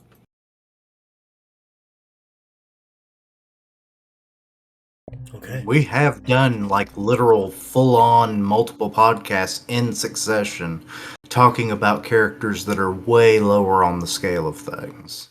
So it's like this series has shown like the scaling of things doesn't always mean that the writing doesn't hold up and keep our attention. So I don't think we have to get into, like you said, we don't have to get into a world threatened issue. Hell, we can have a street level threat and just have a fun chapter. It's almost, I saw an opinion in the comment section that said that this scale of threat is bad for the manga. That the storytelling seems to or tends to like lose credibility or like lose the realm of reality, or I forgot exactly how you put it, but the individual in the comment section definitely said that he felt negatively about us going to space and the exaggerated scale of the events that are going on here. I can relate to the very smallest degree, only in regards to the Earth Cutter. That's when I felt that I was like, what are we gonna do next? Because I remember specifically saying, what is going on in One Punch Man? I said that in my reaction. I thought it. I was like, we're cutting Earths now, because I believe this was before or around the whole twisting. No, I think it was like after the twist was after. We were still getting crazy feats, bro. We were still getting crazy ass feats, bro. Like, and this entire arc was like filled with people shaking cities or lifting neighborhoods with their attacks. Like before it got redrawn, Nova's reaching the upper atmosphere and shit like that. Like the Monster Association arc was wild. It was wild. So I understood that individual's fear of over exaggerative feats ruining the plotline. But I don't think we have to worry about that. If that was like a serious concern, then One Punch Man would be like one would have to be like the stupidest mangaka I've ever seen in my life. Because if you made a threat bigger than Garou in the next arc, whatever, then the only person that we're going to care about is Saitama. Like we're not going to care. I'm supposed to give a fuck about Tank Top after this. If there's someone stronger, I'm supposed to like, let's wait on Tank Top Master. What? It's literally at that point. It's just literally just wait for Saitama to roll up and do something. I'm not going to care about nobody else. And I could actually, given how you brought that up, and it makes me think, I think I know how possibly the next one's going to go for Saitama. if it's actually is going to be like, say, an uber powerful person, possibly on Garou's scale, and Saitama is the only logical person that can do anything about it, what if he actually tries to start acting quicker in his heroic acts? And then he just, like, people had just gotten on the scene, they were going to fight this guy, Saitama comes in, takes him out, and it's like there. But he still doesn't feel like that rush or whatever that he's been looking for this whole time. He's like, he's still trying to find that heroic, nature I can see that to everything. happening in consequence for Genos. Like Genos died because he didn't get there fast enough. So after this arc, he's sitting there trying to deal with problems quick, but he's dealing with them quicker and quicker and saving people, but he doesn't feel any better. And Genos isn't coming back to life. I can see something like that happening. So where we deal with the dilemma or the aftermath of Genos actually being dead. But I would drop the manga. Actually, I'm kind of wondering, like, because presumably Genos is going to be coming back at some point. It may be a few arcs down the road. A few arcs? Nah, Ben, next arc. Or I'm dropping the manga. No, I mean, anything's possible. But, like, what if he actually, like, it's like, okay, I've just got this powerful upgrade. I did really well overall last time. It's like, I think Sensei will be proud of me and I will defeat this threat on my own. And then Saitama's already there and he's like, he starts remembering what happened last time and he's like, Genos, hey, can you go wash the dishes? I think I forgot them. And he's like, sure, master, though we have this. And just go wash the dishes, please. And then he's like, okay, threat's done. I'm going home. Genos is safe. All things are good. He starts getting, like, Nom flashbacks every time Genos wants to get into a fight. Maybe. I think something like that, though, would play into, like, this thing that we've been seeing with Tatsumaki and, like, working to trust other people. Because if that was the case, I feel like a lot of heroes will feel undermined and have a Saitama handle everything. Because then they'll be like, "Why am I here, bro? Like, you got this bald head boy. You know what I'm saying? Like, bro, I could have saved that cat. Come on now." That makes you start to wonder. An alternative way to go. I don't think that we'd be getting a storyline to where Saitama's doing all the hero work, because we'd be throwing out the whole, like, people don't know how strong Saitama is plot line, and there's a bunch of other plot lines that already exist that would, like, interfere with. But don't get me wrong, like, I'm all for seeing the aftermath, the implications of, like, how Saitama deals with either a dead Genos, or even if Genos does come back to life, what it goes through his head because he had to deal with that, because he experienced that, because he did feel to save him. How is he going to change after this? I'd love to see that. Things should not go back to the way they were 100%. There has to be some change in their characters. There's no way Saitama can be the same after this, without doubt. What is he gonna, like, start leaving grocery shopping mid session when he hears some trouble? Like, only grab some of the groceries instead of all of it? Like, no. He goes through that self-checkout line like a comet. He's like, damn it, I only got 3 items on a 10-item list. It's like, here's my money, fuck. I gotta go. The next thing we'll talk about, because we gotta keep it pushing, is a serious table flip. Arguably the worst name. We got some pretty bad names in this series, bro, for attacks. Like, it was an extreme power attack. Like that. You just named the worst, mate. Nah, there's some pretty bad ones, bro. But thank God they finally corrected it with the Fajin. If they didn't do that, I think I would have just been. It's like, okay, it's just the Garou blow. That's all it's fucking going to be, because he's the one who named this piece of shit. But aside from the questionable name, the Moon Isle has been shattered.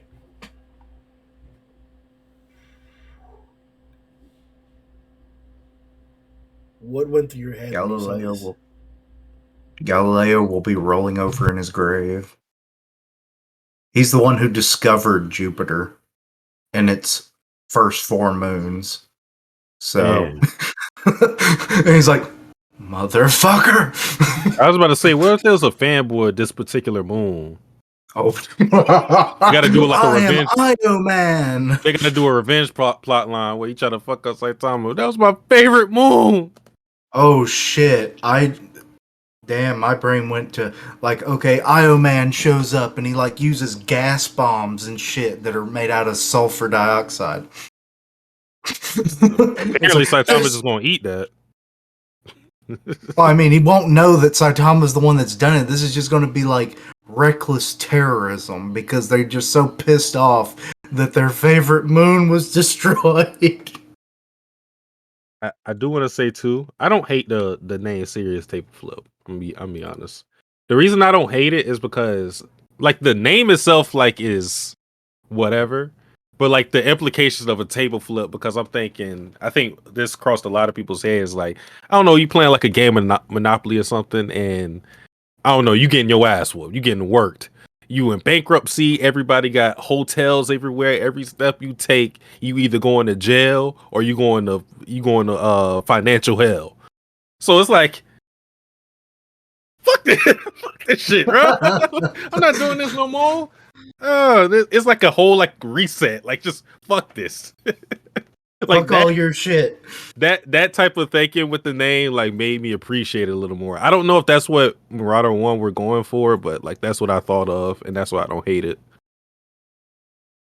My mind went to that redraw recently where he was going to talk to Garou, at a table, and I was like, wait, is this what would have happened had that conversation gone badly? That's exactly what I thought of. If we scale down that level, bro, that'd be so trash. He just flips it in Garou's face, it breaks on his head, and it was like, I like that table, motherfucker. Nah, if Saitama is naming if Saitama is naming an attack to flip a literal table, we got issues, bro. Bro, like, if this is what happened in the webcomic, I don't want to hear shit from niggas, bro. I don't want to hear a thing. That serious table flip, stop. Come on, bro. And it was killer series, nonetheless. Like, but this was the greatest feat in the series.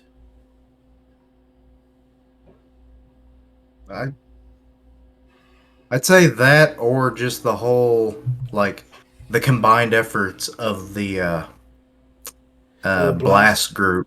Yeah. Because, I mean, we're talking about something that would have destroyed a planet. No, yeah, that's well put. That's well put. Blast and his boys. And then it should, like, as they said, knock them off all the way to fucking Jupiter. Millions of miles away.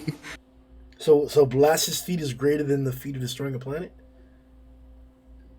Oh, we're talking about just a moon. Yes, because Io is about the size of our moon. What do you guys think, Matt Satsuki? Greatest feat in the series, or Blast competing, or something else? Can I pick something that didn't land? Bro, that's a cop-out. Whatever, go ahead. Yeah, I mean it is, but bro, like this omnidirectional serious punch would have. That'd have been it. That'd have been it.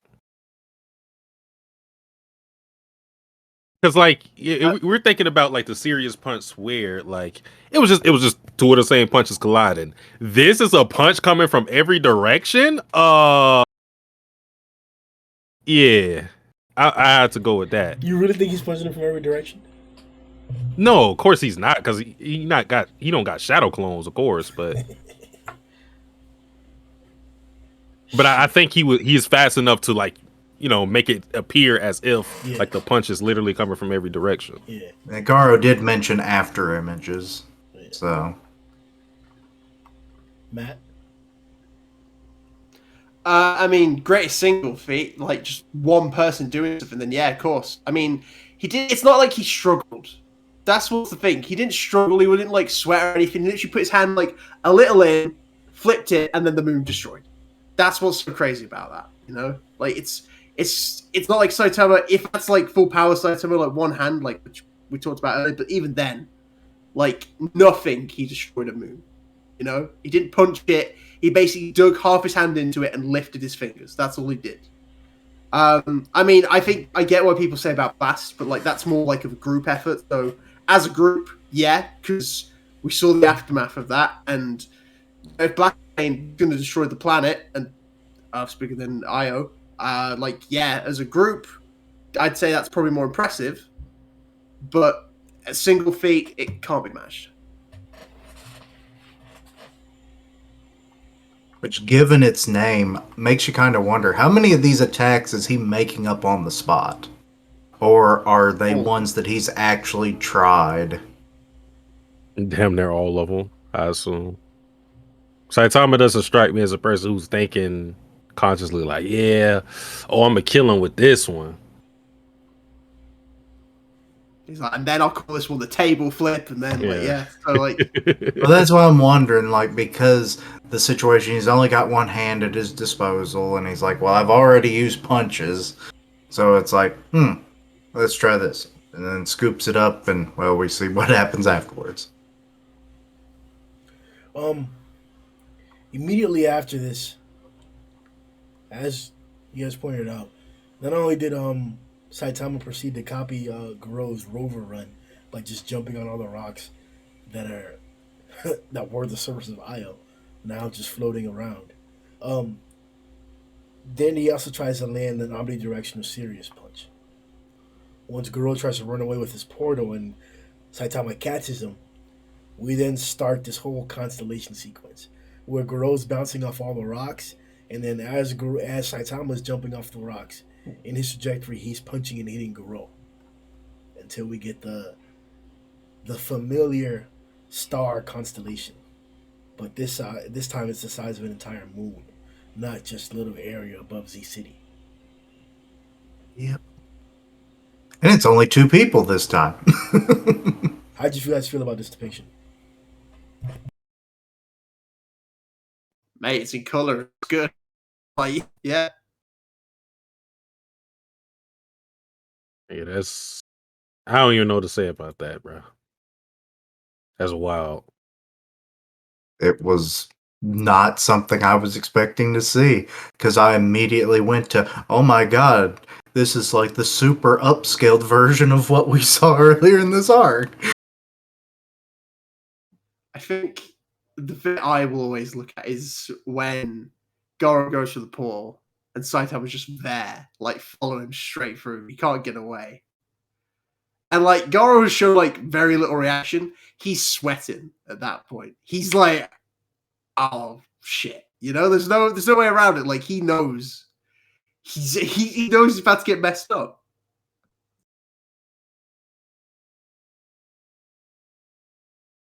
Makes you kind of wonder what he's going to, start pulling out now. Because, like, the things that he's used most often are the portals, the nuclear fission, and then, obviously, his various martial arts skills. Is he going to start pulling out new abilities that aren't necessarily, like, the flow of energy or anything like that to try and counter Saitama? I didn't like this. Wow. Oh. So, Garou can tank all these hits from Saitama? Yeah. Yes. Fuck that.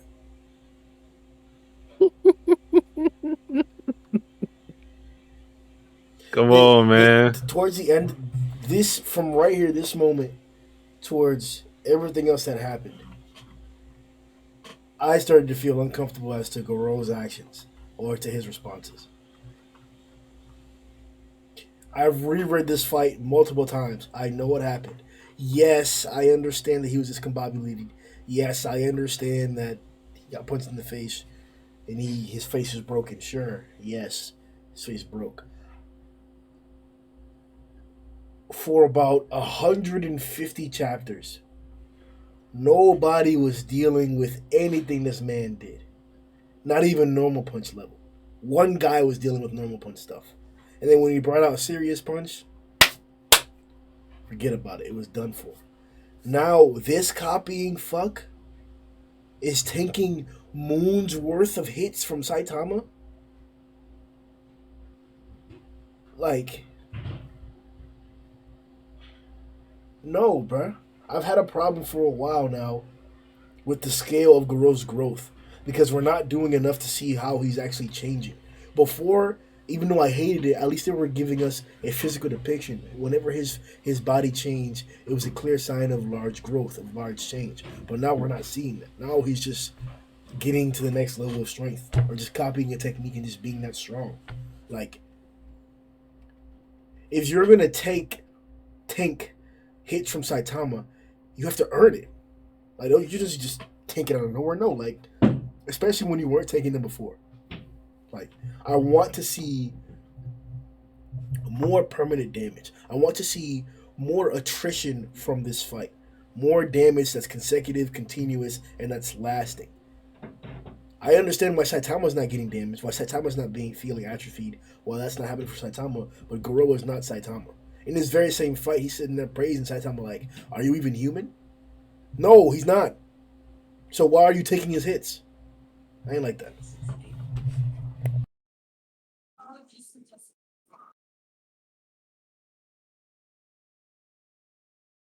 I think it's fair to want more like consequences for them punches. I think that's fair.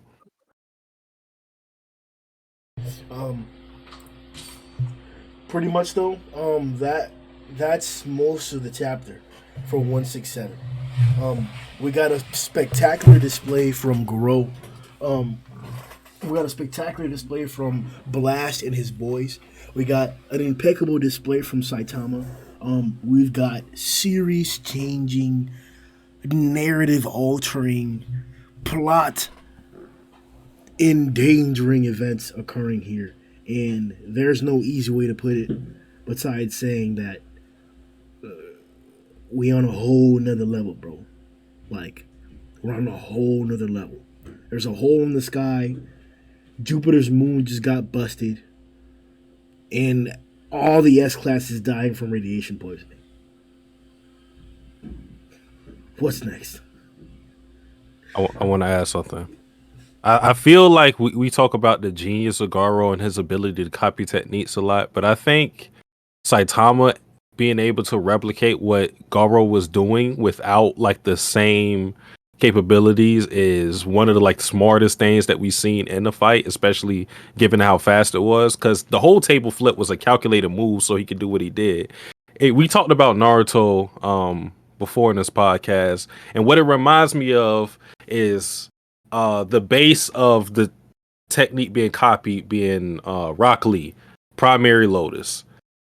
Sasuke using Sharingan, copying that with Lion's Barrage. Then Naruto copying that from Sasuke and then coming up with Uzumaki Barrage. It's kind of like the same type of thing where first it came from Blast, then Garou copied it. Then Saitama put his own spin on the thing with, using rocks as like the, instead of portals as like the basis for it. So that was very smart on Saitama's part, because he had to have been thinking about using something like that. It wasn't just, using the table flip just to disorient him. He actually thought about using that technique.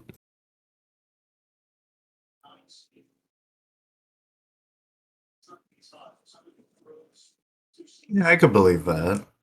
Like, learning from your opponent is something that, martial artists have done forever. I mean, first it starts off with just, like, learning from nature, but then learning from your opponent. So, yeah, definitely something I can believe. All right, boys. Well, you can believe that the links to all these people's channels, all these content creators' content is in the link in the description, or is in the description. So click those links, subscribe to this video, like this video so we can keep blowing up. There's more content coming for you. Like the video, subscribe, and we'll see you next time. Yo ho ho!